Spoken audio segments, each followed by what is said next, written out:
हमारे को सशक्त करने के लिए आज गायत्री परिवार ऋषिकेश से कलश यात्रा हमारे मध्य पहुंच चुकी है।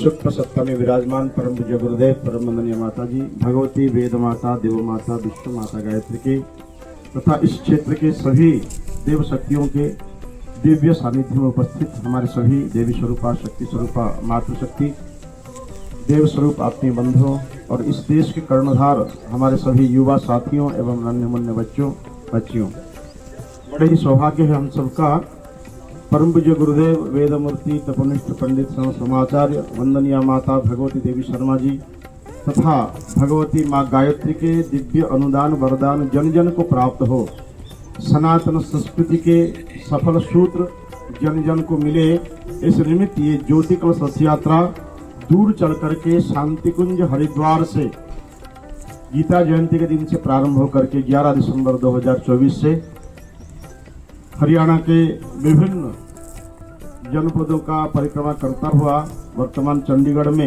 ये पहुंचा हुआ है और बड़े ही सौभाग्य है इस ज्योति कलश के स्वागत एवं पूजन के लिए हम सब एकत्रित हुए हैं। इसका उद्देश्य परम पूज्य गुरुदेव वेदमूर्ति तपोनिष्ठ पंडित शर्माचार्य जी ने सन 1926 से एक अखंड दीप प्रज्वलित करके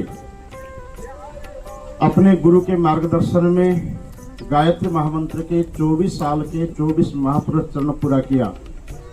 उन्हें जो रिद्धि सिद्धियां मिली, उन रिद्धि सिद्धियों को उन्होंने अपने लिए उपयोग न करके समष्टि के कल्याण के निमित्त किया। उस समय उन्होंने समाज को जो निरीक्षण किया, उन्हें जो पता चला कि मनुष्य जीवन आज विभिन्न प्रकार की समस्याओं के घेरे में है, मनुष्य को इन सभी समस्याओं से कैसे मुक्त किया जाए, इसे देख करके उन्होंने निरीक्षण करने के बाद उनको पता चला ये हमारे सनातन संस्कृति का अवक्षय ही सभी समस्याओं का मूल कारण। यहाँ प्रश्न आता है मन में कि सनातन संस्कृति क्या होता है। हमारे ऋषियों ने मनुष्य जीवन को सफल, सार्थक और मनुष्य समाज को सभ्य सुसंस्कृत बनाने के लिए एक जीवन नीति की खोज की थी, जिसका नाम है संस्कृति। संस्कार युक्त कृति संस्कृति, ऐसा क्रियाकलाप जो हमें सुसंस्कृत बना दे। ये सर्व प्राचीन होने के कारण इसे सनातन संस्कृति कहा जाता है। ऋषियों के द्वारा खोज की गई थी ऋषि संस्कृति, भारत भूमि में खोज हुई थी, इसलिए भारतीय संस्कृति। और इस जीवन पद्धति को जो भी अपनाए वे सब देवी देवता के रूप में समाज में प्रतिष्ठा प्राप्त करने लगे, इसलिए इसे देव संस्कृति भी कहा जाता है। और ऋषियों ने इस देव संस्कृति को, इस सफल जीवन के सूत्रों को समग्र विश्व में विस्तार करने का कार्य किया था। इसलिए हमारे यजुर्वेद में एक मंत्र आता है, सा प्रथमा संस्कृति विश्ववारा। वह प्रथम संस्कृति जो समग्र विश्व में वर्णनीय हुई, उस महान संस्कृति के कारण, उन सफल जीवन के सूत्रों के कारण हमारा ये भारतवर्ष समग्र विश्व में अध्यात्म क्षेत्र में जगत गुरु, संपदा के क्षेत्र में स्वर्ण विहंग और शासन के क्षेत्र में चक्रवर्ती सम्राट का पद प्राप्त था। इस भारत भूमि को, उस भारत भूमि के हम सब सपूत संतान हैं। उन ऋषि मनीषी संत सत्पुरुष महापुरुषों के हम दायाद हैं। उस समय हमारे ऋषि मुनियों के उस समय किस प्रकार बीता करता था, आज हम किस प्रकार समय में जीवन जी रहे हैं, इसके ऊपर परम पूज्य गुरुदेव ने विश्लेषण किया। उस समय हमारे ऋषियों के जीवन पद्धति प्रकृति के विभिन्न घटकों को माँ मानते थे। प्रमुखतः भूमि को माता कहकर के संबोधित करते थे। भूमि माता, पुत्र अहम पृथिव्या, स्वयं को धरती माता के संतान हमारे पूर्वज मानते थे। केवल स्वयं को नहीं, इस धरती पर निवास करने वाले सभी प्राणी, वृक्ष, वनस्पति, कीट पतंग, पशु पक्षी तक को भी धरती माता के ही संतान मान करके उन्हें अपने परिवार का सदस्य मानते हुए अयम निजः परोवेति गणानाम लघु चेतसाम उदार चरित्रा नाम तो वसुधैव कुटुंबकम सूत्र के आधार पर स्वयं को समष्टि का अभिन्न अंग मानता हुआ, सबके हित में अपना हित समझता हुआ जीवन जिया करते थे। उनके ये समष्टि केंद्रित जीवन के कारण ही हमारी संस्कृति महान थी। हमारे ऋषि मुनि प्रकृति के विभिन्न घटक में उस परम तत्व को दर्शन किया करते थे। इसीलिए कहा जाता है घट घटवासी भगवान। भगवान को घट घटवासी मान करके सबके साथ पूजास्पद, सम्मानास्पद और स्नेहास्पद व्यवहार किया करते थे। जैसा व्यवहार हम औरों के साथ करते हैं, हमें वैसा ही व्यवहार क्या है, प्राप्त होता है, मिलता है। और सबका साथ सहयोग प्राप्त करता हुआ वे सब सफल सार्थक जीवन जिया करते थे। ये हुआ था हमारे जीवन पद्धति। लेकिन आज का मनुष्य किस प्रकार जीवन जी रहा है? उस समय हमारे पूर्वजों का परिवार समग्र विश्व वसुधा एक परिवार हुआ करता था। आज हमारा परिवार कितना बड़ा है? हम दो, हमारे दो अथवा एक। बच्चों को आजकल पढ़ाया जाता है स्मॉल फैमिली जे हैप्पी फैमिली। उस हैप्पी फैमिली में कौन कौन आते हैं? माता पिता, उनके एक अथवा दो बच्चे। एक लार्ज फैमिली का चित्र दिखाया जाता है। उसमें दादा दादी भी है और एक दो चाचा भी है, एक दो बुआ भी है और चाची, उनके बच्चे भी है। ये लार्ज फैमिली। लार्ज फैमिली में क्या है? अनहैप्पी। जैसे ही बच्चा बड़ा हो जाता है, शादी हो जाती है, वो हैप्पीनेस ढूंढता है और माता पिता को बाय बाय करता हुआ दूर भाग जाता है या अथवा माता पिता को घर से निकल देता है। ये है आज हमारी स्थिति। उस समय हमारे ऋषि मुनि, हमारे पूर्वज समष्टि केंद्रिक जीवन जिया करते थे। आज का मनुष्य बहुत पढ़ा लिखा होने के बाद भी व्यक्ति केंद्रिक जीवन जी रहा है। जबकि हम सबको पढ़ाया गया है कक्षा 3 में मनुष्य क्या है? मनुष्य के परिभाषा, मनुष्य सामाजिक प्राणी है। सब मानते हैं मनुष्य सामाजिक प्राणी है। अगर मनुष्य सामाजिक प्राणी क्यों है? क्योंकि सबके कारण हम अस्तित्व में हैं। जब हम संसार में आए थे, क्या ये शरीर 6 फुट का, 5 फुट का, 5.5 फुट का था हमारा? नहीं, शरीर 1.5 फुट का था, 2.5-3 किलो वजन। कुछ नहीं जानते थे, अपने आप हंसते थे, अपने आप रोते थे। हम में से उस अवस्था में अभी कोई आ जाए तो उनको क्या कहेंगे लोग? क्या कहेंगे? बोलिए बोलिए। पागल कहेंगे नहीं। हम उस अवस्था में ही पैदा हुए थे। चींटी काटती थी तो रोते थे, उसे हटाने की सामर्थ्य नहीं थी। हम इस अवस्था में संसार में आए थे। माता पिता का भरपूर साथ सहयोग मिला, जिंदा रहे। देवता निरंतर सेवा कर रहे थे, अभी भी कर रहे हैं। अभी देवताओं का नाम बच्चे ले रहे थे स्वस्ति वाचन के मंत्र में। कौन है वो देवता? वायु देवता, अग्नि देवता, वरुण देवता, सूर्य देवता, चंद्रमा देवता। नहीं, आप ही बोल रहे थे। ये वेद मंत्र है। इन देवताओं के निरंतर सेवा सहयोग से हम जी रहे हैं। वायु देवता कभी छुट्टी मांगा, कभी पैसा मांगा? नहीं मांगा। अजाचित भाव से वो देते रहे। उनके दान के कारण हम जी रहे हैं। घर परिवार के इष्ट मित्रों के साथ सहयोग से विकसित हुए, समाज के विभिन्न वर्गों के साथ सहयोग प्राप्त करते हुए घर से स्कूल तक, स्कूल से घर तक आना जाना कर पाए। ऋषियों के द्वारा खोजा गया ज्ञान विज्ञान का उपयोग करते हुए हम सब ने अपना मस्तिष्क विकसित किया और वृक्ष, वनस्पति, कीट पतंग, पशु पक्षी, हम सबको स्वस्थ रखने के लिए जीते हैं। सबके साथ सहयोग प्राप्त करता हुआ हम विकसित हो गए। ये 1.5 फुट का शरीर कितना बड़ा बन गया? 5.5 फुट अथवा 6 फुट का बन गया।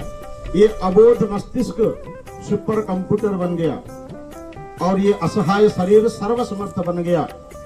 इतना सामर्थ्य होने के बावजूद भी औरों का साथ सहयोग चाहिए जीने के लिए, पैसा कमाने के लिए।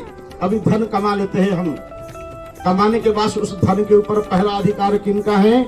आज के पढ़े लिखे लोग कहते हैं मैंने कमाया, पहला अधिकार मेरा है। जो ऐसा कहता है हमारा शास्त्र उसे चोर कहता है। क्यों? हमने तो परिश्रम किया और हमने धन कमाया, हम कैसे चोर बन गए? उसको हम अपने लिए उपयोग किया तो क्योंकि हमने औरों के उपकार को भूल गए। तो कैसे जीवन जीना चाहिए? हमारा ईशावास्य उपनिषद का प्रथम मंत्र कहता है, ईशावास्य मिदम सर्वम यत किंचित जगत्याम जगत तेन त्यक्तेन भुंजिथा मागृद्रह कश्यचित धनम। ये जो धन हमें प्राप्त हुआ है अपने बूते नहीं, सबके कारण हमने प्राप्त किया है धन। तो पहला अधिकार किनका है इस धन के ऊपर? जिनके कारण हम धरती पर आए, पहला अधिकार उनका, अर्थात माता पिता का है। माता पिता के उपकार का ऋण हमारे ऊपर चढ़ा हुआ है। उस ऋण से उऋण होने के लिए हमें क्या करना होगा? उनके ऋण से उऋण होने के लिए पहले उनका हिस्सा निकालना होगा उस धन से। एक दिन में माता पिता के ऋण से हम उऋण नहीं हो सकते। तो इसलिए कई लोगों का ऋण चढ़ा हुआ है हमारे ऊपर, तो इसलिए इंस्टॉलमेंट में उनके जो उपकार का ऋण चढ़ा हुआ है उस ऋण से उऋण होने का प्रयत्न मनुष्य को करना चाहिए। तो माता पिता के लिए हिस्सा निकाला जाए, घर परिवार के इष्ट मित्रों के लिए हिस्सा निकाला जाए, और समाज में देववृत्ति के विस्तार हेतु अपने कमाई का हिस्सा निकाला जाए। समाज के विभिन्न वर्गों के संरक्षण संवर्धन हेतु हिस्सा निकाला जाए।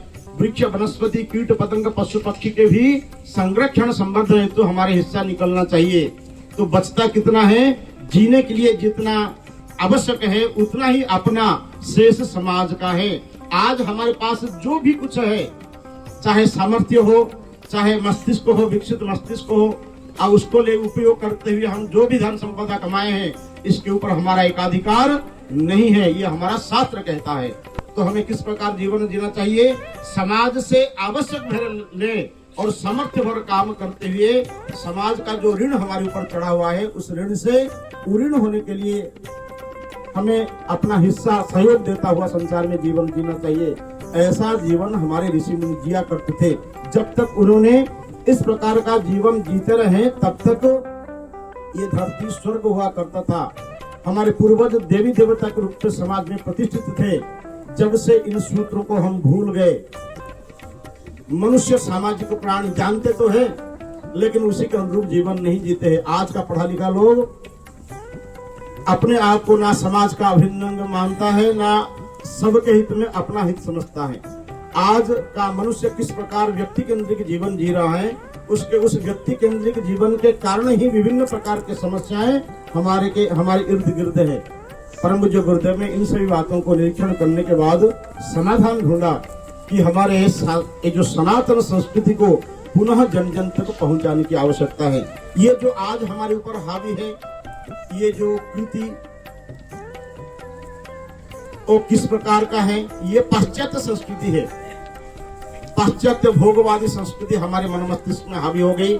हमारे खान पान, रहन सहन, आचार विचार, भाव व्यवहार सब कुछ बिगड़ने लगा। उस बिगड़े हुए हमारी जीवनचर्या ही आज हमारे लिए विभिन्न प्रकार के समस्याओं का कारण बना हुआ है।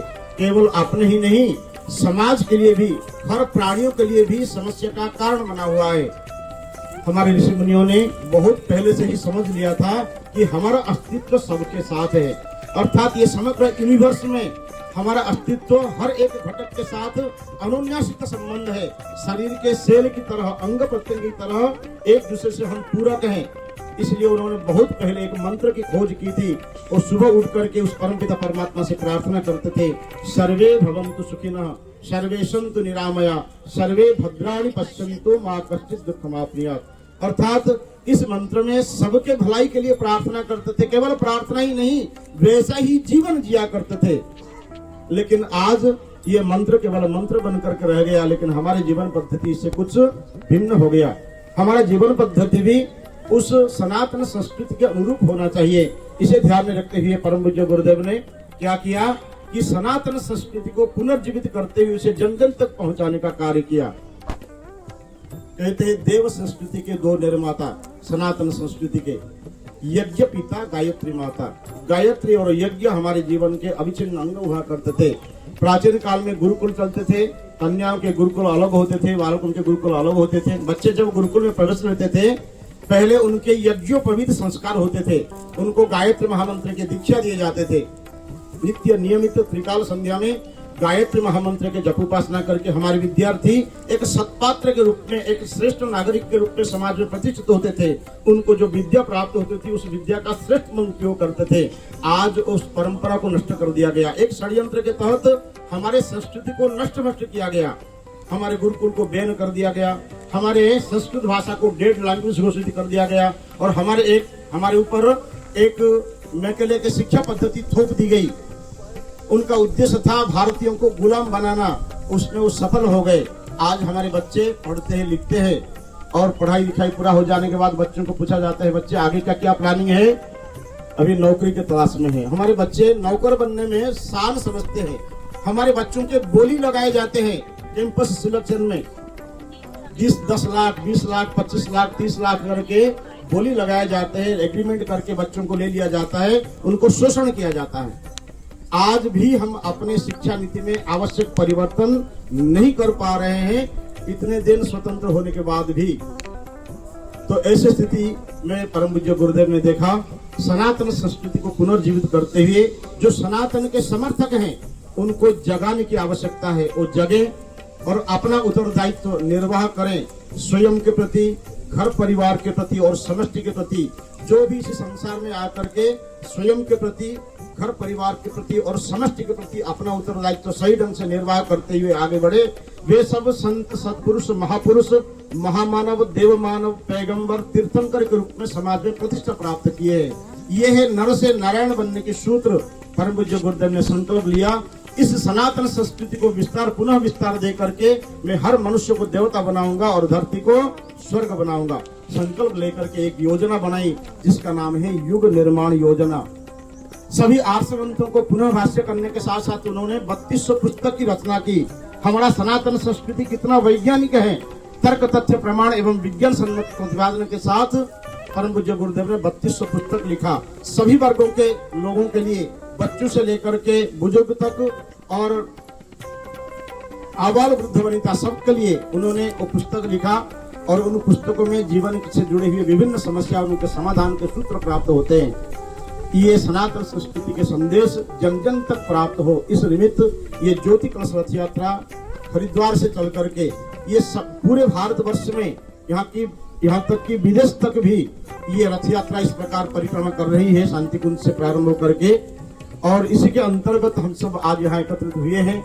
और ये जो सन 1926 से प्रारंभ हुआ था ये अभियान, अभी 2026 में 100 साल पूरा होने जा रहा है।